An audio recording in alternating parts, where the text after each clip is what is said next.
Welcome to our channel. இன்றைக்கி நம்ம சேனலில் என்ன பார்க்க போகிறோம் அப்படின்னா, இன்ஜினியரிங் முடிச்சுட்டு ஒரு அரசு வேலைக்காக வெயிட் பண்ணிட்டு இருக்கிறவங்களா இருக்கலாம், அல்லது அரசு வேலைக்கு போகணும்னு நினைக்கிறவங்களுக்காக இருக்கலாம். அவங்களுக்கான ஒரு சூப்பரான ஒரு ரெக்யர்மெண்ட் வந்திருக்கு. அதை பற்றின டீட்டெயில்ஸ் தான் இந்த வீடியோவில் உங்களுக்கு நான் சொல்ல போகிறேன். அதுக்கு முன்னாடி நம்ம சேனலை ஃபஸ்ட் டைம் பார்க்குறீங்கன்னா சப்ஸ்கிரைப் பண்ணிடுங்க. வாங்க வீடியோக்குள்ளே போகலாம். அதாவது இன்ஜினியர்ஸ் இந்தியா லிமிட்டட்லேருந்து வந்திருக்க ஒரு ரெக்யர்மெண்ட் ப்ராசஸ் பற்றின ஃபுல் டீட்டெயில் தான் இன்றைக்கி நான் உங்களுக்கு ஷேர் பண்ண போகிறேன். டோட்டலாக பார்த்திங்கன்னா 77 வேக்கன்சிஸ் விட்டுருக்காங்க. ஸ்டார்டிங் சேலரி பார்த்திங்கன்னா 60,000லேருந்து ஆரம்பிக்குதுன்னு சொல்லியிருக்காங்க. இது அப்ளை பண்ணுறதுக்கான லாஸ்ட் டேட் 4/9/24ன்னு சொல்லியிருக்காங்க. இது நாம் ஆன்லைன் மூலிமா தான் அப்ளை பண்ண முடியும். இவங்க ஒரு அஃபிஷியல் நோட்டிஃபிகேஷன் விட்டுருக்காங்க. அதில் என்னென்ன ஜாப் கேட்டகரிஸில் வேக்கன்சிஸ் விட்டுருக்காங்க, லொக்கேஷன் எங்கே, என்னென்ன ஏஜ் லிமிட்டு, செலெக்ஷன் ப்ராசஸ் என்ன, அப்ளிகேஷன் ஃபீஸ் என்னங்கிறத பற்றின ஃபுல் டீட்டெயில்ஸ் உங்களுக்கு நான் சொல்கிறேன். வாங்க வீடியோக்குள்ளே போகலாம். இதுதான் ELA ரெக்யர்மெண்ட் 2024ஓட அஃபிஷியல் நோட்டிஃபிகேஷன். இதில் பார்த்தீங்கன்னா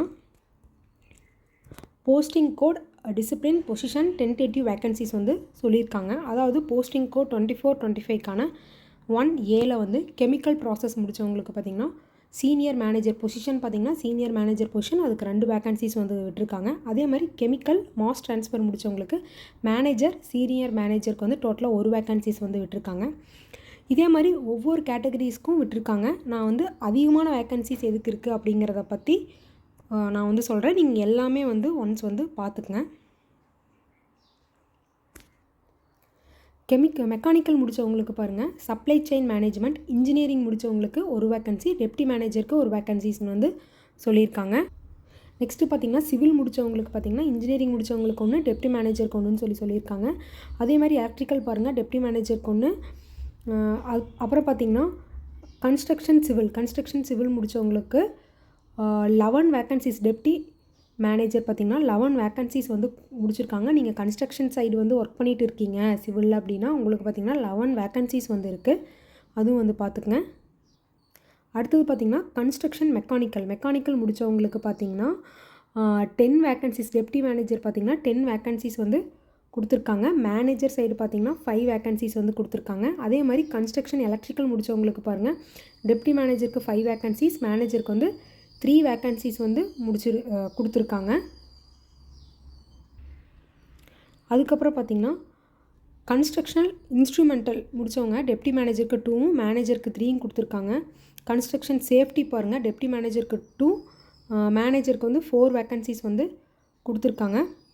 next projects mechanical R civil project side இருக்கிறவங்களுக்கு சீனியர் மேனேஜருக்கு 2 வேக்கன்சிஸ். அதே மாதிரி project mechanical R electrical instrumentation senior மேனேஜருக்கு 2 வேக்கன்சிஸ். அதுக்கப்புறம் ப்ராஜெக்ட்ஸ் மெட்ராலஜிக்கு சீனியர் மேனேஜருக்கு பார்த்திங்கன்னா 4 வேக்கன்சிஸ் கொடுத்துருக்காங்க. நெக்ஸ்ட்டு பார்த்திங்கன்னா ஃபினான்ஸ் சைடு ஆஃபீஸருக்கு 1 வேக்கன்சிஸ், டெப்டி ஜென்ரல் மேனேஜருக்கு 2 வேக்கன்சிஸ், லைப்ரரி பார்த்திங்கன்னா மேனேஜருக்கு 1 வேக்கன்சி அப்படிங்கிற மாதிரி கொடுத்துருக்காங்க. இதில் நீங்கள் எந்த கேட்டகரியில் முடிச்சிருக்கீங்க, நீங்கள் சிவில் முடிச்சிருக்கீங்களா, எலக்ட்ரிக்கல் முடிச்சிருக்கீங்களா, இன்ஜினியரிங் சைடு அப்படின்னு பார்த்துட்டு நீங்கள் அப்ளை பண்ணிக்கலாம். நெக்ஸ்ட் இங்கே வந்தீங்கன்னா அதே தான் backup of vacancies, number of vacancies categories wise பிரிச்சிருக்கிறாங்க.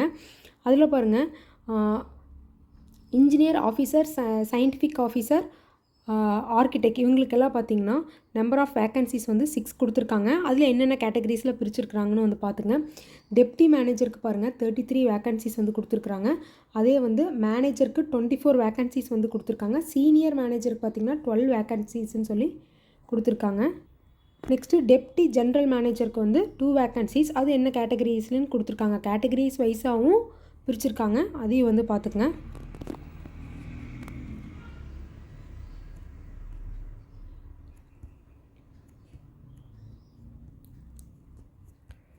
Next கீழே வந்தீங்கன்னா eligibility and desired qualification experience, அதாவது என்னென்ன பொசிஷனுக்கு என்ன age limit, minimum educational qualification எவ்வளோ இருக்கணும், உங்களுக்கு எக்ஸ்பீரியன்ஸ் எவ்வளோ இருக்கணும் அப்படிங்கிற மாதிரி சொல்லியிருக்காங்க.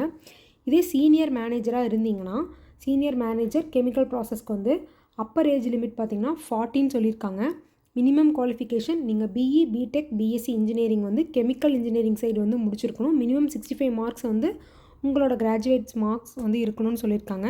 அதுக்கான உங்களுக்கு minimum 12 years experience in pre commissioning and commissioning of ரிஃபைனரியில் வந்து உங்களுக்கு வந்து இருக்கணும் அப்படிங்கிற மாதிரி வந்து சொல்லியிருக்காங்க. அதே பாருங்கள், manager of chemical mass transfer, senior manager, அந்த மாதிரி நீங்கள் வந்து என்னென்ன இதில் வந்து ஜாப்க்கு அப்ளை பண்ணுறீங்களோ அதுக்கு உங்களுக்கான கல்வி தகுதியும் உங்களுக்கு எவ்வளோ எக்ஸ்பீரியன்ஸ் இருக்கணும் அப்படிங்கிறத பற்றியும் கொடுத்துருக்காங்க. இது வந்து ஃபுல்லாக வந்து பார்த்துக்குங்க.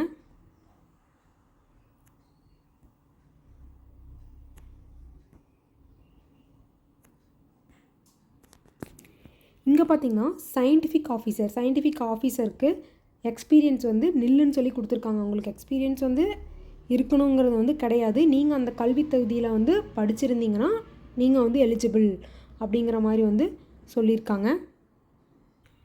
நெக்ஸ்ட்டு பார்த்தீங்கன்னா இன்ஜினியரிங் மெக்கானிக்கல் சப்ளை செயின் மேனேஜ்மெண்ட்டுக்கு நீங்கள் பிஇ பிடெக் பிஎஸ்சி இன்ஜினியரிங் இந்த மெக்கானிக்கல் இன்ஜினியரிங் முடிச்சிருந்தா இதுக்கு வந்து இது பண்ணலாம். இதுக்கு வந்து மினிமம் 1 இயர் எக்ஸ்பீரியன்ஸ் இருந்தால் போதும். உங்களுக்கு அந்த ஃபீல்டில் வந்து நீங்கள் 1 இயர் வேறு கன்ஸ்ட்ரக்ஷன்லேயோ வேறு எங்காச்சும் நீங்கள் 1 இயர் எக்ஸ்பீரியன்ஸ் இருந்தால் அந்த எக்ஸ்பீரியன்ஸ் சர்டிஃபிகேட்டை வச்சு நீங்கள் வந்து அப்ளை பண்ணலாம். அதே மாதிரி சிவில் சைன் பாருங்கள், சிவில் முடித்தவங்களுக்கு மினிமம் 1 இயர் வந்து எக்ஸ்பீரியன்ஸ் வந்து இருக்கணும்னு வந்து சொல்கிறாங்க. 1 இயர் எக்ஸ்பீரியன்ஸ் இருந்தாவே போதும், நீங்கள் வந்து இந்த ஜாப்புக்கு வந்து அப்ளை பண்ணலாம். உங்களுக்கு 28 இயர்ஸ்க்குள்ளே நீங்கள் வந்து இருந்தால். இதே மாதிரி என்னென்ன பொசிஷனுக்கு என்னென்ன மினிமம் குவாலிஃபிகேஷன் இருக்கணும், என்னென்ன எக்ஸ்பீரியன்ஸ் இருக்கணும் அப்படிங்கிற மாதிரி சொல்லியிருக்காங்க. அதுவும் வந்து பார்த்துக்குங்க. ஏஜ் லிமிட்டும் சொல்லியிருக்காங்க, அதையும் வந்து பார்த்துக்குங்க. நெக்ஸ்ட்டு பார்த்திங்கன்னா நீங்கள் வந்து எக்ஸாமில் குவாலிஃபை ஆகிறதுக்கு எவ்வளோ பர்சன்டேஜ் மார்க் வந்து இருக்கணும் அப்படிங்கிற மாதிரி வந்து சொல்லியிருக்காங்க. அதையும் வந்து ஒன்ஸ் வந்து பார்த்துக்குங்க. நெக்ஸ்ட்டு கீழே வந்து பார்த்திங்கன்னா உங்களுக்கு பே ஸ்கேல் கொடுத்துருக்காங்க. அதாவது உங்களுக்கான மினிமம் சேலரி எவ்வளோ இருக்கணும் அப்படிங்கிற மாதிரி வந்து சொல்லியிருக்காங்க. நீங்கள் வந்து இன்ஜினியரிங் ஆஃபீஸர், சயின்டிஃபிக் ஆஃபீஸர், ஆர்கிடெக்ட்டுக்கு பார்த்தீங்கன்னா 60,000 to 1,80,000 வரைக்கும் உங்களுக்கு வந்து பே வந்து இருக்குது. பே ஸ்கேல் வந்து சொல்லியிருக்காங்க. நெக்ஸ்ட்டு டெப்டி மேனேஜருக்கு பார்த்தீங்கன்னா 70,000 ஸ்டார்டிங்கே 70,000 கொடுக்குறாங்க. அப் டு 2 lakhs வரைக்கும் இருக்குது. மேனேஜருக்கு வந்து ஸ்டார்டிங் வந்து 80,000 அப் டு 2,20,000 வரைக்கும் சொல்லியிருக்காங்க. சீனியர் மேனேஜருக்கு பாருங்கள் 90,000 அப் டு 2,40,000. டெப்டி ஜென்ரல் மேனேஜருக்கு பாருங்கள் ஸ்டார்டிங்கே 1,20,000லேருந்து 2,80,000 வரைக்கும் கொடுத்துருக்காங்க. ஒரு நல்ல சூப்பரான பே தான் வந்து அவங்க வந்து சொல்லியிருக்காங்க. யார் யாருக்கெல்லாம் இது யூஸ்ஃபுல்லோ எல்லாருமே வந்து யூஸ் பண்ணிக்கோங்க. நெக்ஸ்ட் வந்து கன்செஷன் அண்ட் ரிலாக்ஸேஷனுக்கான ஒரு டீட்டெயில்ஸ் வந்து கொடுத்துருக்காங்க. அது வந்து பார்த்துக்குங்க. ஜென்ரல் டிபார்ட்மெண்ட் கேண்டிடேட்ஸ் இது வந்து பார்த்துக்குங்க. அதாவது மோட் ஆஃப் செலெக்ஷன் வந்து ரொம்ப சிம்பிள். உங்களை வந்து ஃபஸ்ட்டு உங்களோட டீட்டெயில்ஸ் எல்லாம் எடுத்துக்குவாங்க. எடுத்துகிட்டு அதுலேருந்து ஷார்ட் லிஸ்ட் பண்ணுவாங்க. ஷார்ட் லிஸ்ட் பண்ண கேண்டிடேட்ஸ்க்கு இன்டர்வியூக்கான டேட் வந்து உங்களோட மெயில் மூலிமா உங்களுக்கு வந்து சென்ட் பண்ணுவாங்க. உங்களுக்கு வந்து இன்டர்வியூ நடக்கும். நீங்கள் இன்டர்வியூவில் செலக்ட் ஆகிட்டிங்கன்னா டேரெக்டாக உங்களுக்கு வந்து போஸ்டிங் நடக்கும் அப்படிங்கிற மாதிரி சொல்லியிருக்காங்க. போஸ்டிங் வந்து ஆல் ஓவர் இந்தியாவாக தான் இருக்கும். ஏன்னா இது வந்து ஒரு சென்ட்ரல் கவர்மெண்ட் ஜாப்புங்காட்டி கண்டிப்பாக ஆல் ஓவர் இந்தியாவில் எங்கெங்கெல்லாம் வேக்கன்சிஸ் இருக்கோ அங்கே வந்து உங்களை வந்து போடுற மாதிரி தான் இருக்கும். பார்த்துக்குங்க. ஸ்டெப்ஸ் ஃபார் அப்ளையிங், அதாவது அப்ளை பண்ணுறதுக்கான ஸ்டெப் கொடுத்துருக்காங்க. ஆன்லைன் மூலிமா தான் அப்ளை பண்ணணுன்னு சொல்லியாச்சு. அதுக்கான லிங்க்கும் வந்து அவங்க வந்து கொடுத்துருக்காங்க. அது மூலிமா போய் இவங்க என்னென்ன டீட்டெயில்ஸ் வந்து அட்டாச் பண்ண சொல்லியிருக்காங்க, எவ்வளோ ஃபோட்டோ அப்ளை பண்ணுறீங்கன்னா எவ்வளோ கேபியில் இருக்கணும், சிக்னேச்சர் வந்து 25 KB சைஸில் தான் இருக்கணும், டாக்குமெண்ட் வந்து எதெல்லாம் சப்போர்ட் பண்ணும் அப்படிங்கிற மாதிரியான ஃபுல் டீட்டெயில்ஸ் வந்து கொடுத்துருக்காங்க. இதை ஒன்ஸ் நீங்கள் வந்து படிச்சுட்டு நீங்கள் வந்து உள்ளே போய் அப்ளை பண்ணிக்கலாம். நெக்ஸ்ட்டு பார்த்திங்கன்னா ஜென்ரல் இன்ஸ்ட்ரக்ஷன்ஸ் வந்து கொடுத்துருக்காங்க. அதையும் வந்து ஒன்ஸ் வந்து நீங்கள் வந்து பார்த்துக்குங்க. இதுதான் இந்த நோட்டிஃபிகேஷன். இது யாரெல்லாம் இன்ஜினியரிங் முடிச்சுட்டு ஒரு நல்ல கவர்மெண்ட் செக்டாரில் ஒர்க் பண்ணணும் அப்படின்னு நினச்சிட்டுக்கிறீங்களோ, ஒரு நல்ல பே ஸ்கேலில் ஒர்க் பண்ணணும்னு நினைக்கிறீங்களோ அவங்களுக்கு எல்லாத்துக்குமே இந்த வீடியோ வந்து ரொம்ப யூஸ்ஃபுல்லாக இருக்கும்னு நான் நினைக்கிறேன். எல்லாருமே யூஸ் பண்ணிக்கோங்க.